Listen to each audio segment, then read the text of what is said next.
उसका एक ही बेटा था, वो पढ़ाई वढ़ाई में मन नहीं लगा, इसलिए नहीं लगाता था कि उसके पिताजी बहुत सारे पैसा कमाए थे।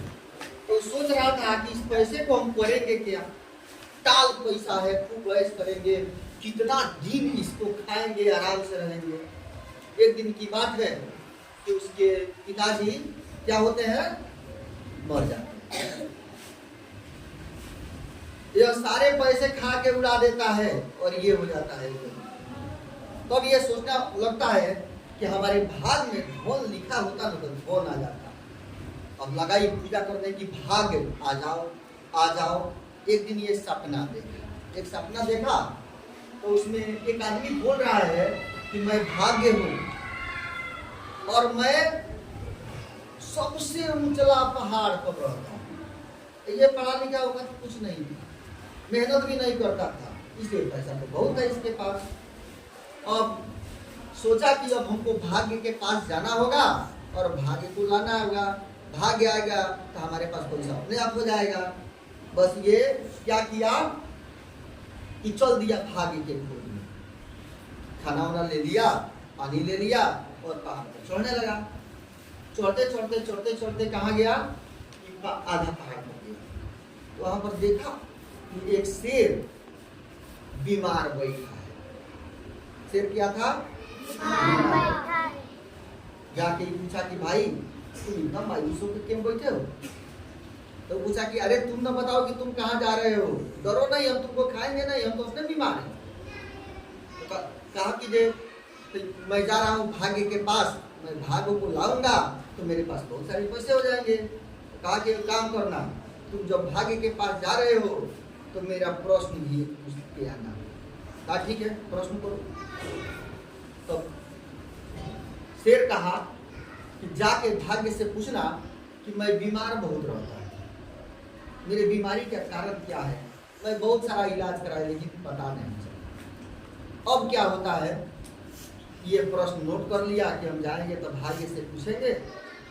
वहां से फिर कुछ देर आगे बढ़ा तो कहा गया एक झरना था उसी पहाड़ में। झरना था, बहुत सारे फलदार वृक्ष हुए थे, बहुत भरे हुए थे, बहुत सुंदर। और इसको भूख भी लग गया था, इसको फल तोड़ के खाया।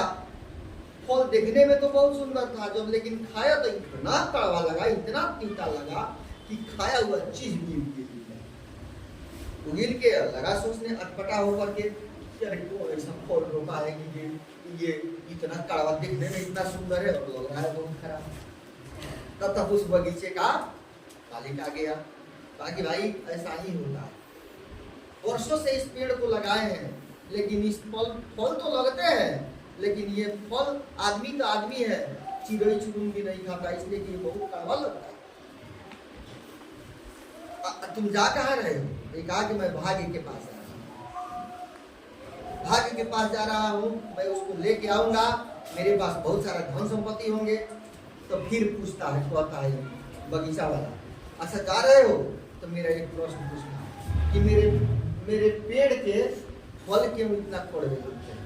कहा ठीक है पूछ के आएंगे। यहाँ से चल दिया, फिर किया आगे, बहुत ऊंचाई पर चढ़ा, एक सोने का महल,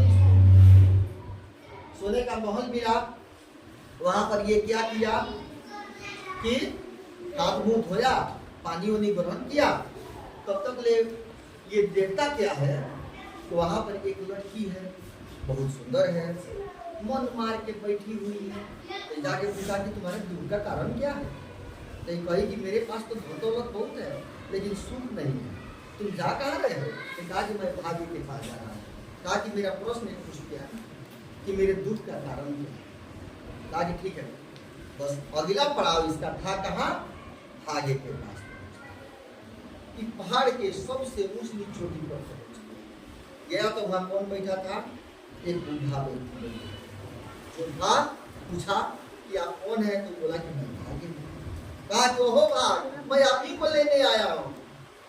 कहा कि ठीक है कि मैं तुम्हारे साथ नहीं रह सकता, लेकिन तुम्हारे पीछे पीछे जरूर आ सकता हूं। कि तुम चलो घर तक पहुंचो, हम पीछे पीछे तुम्हारे साथ आ रहे हैं। ये कहानी सब आप ही लोगों पर है, तो ध्यान से सुनिएगा, समझे। अभी आगे आगे चल दिया और आया कहाँ, उस सबसे पहला पड़ाव सोने की महल।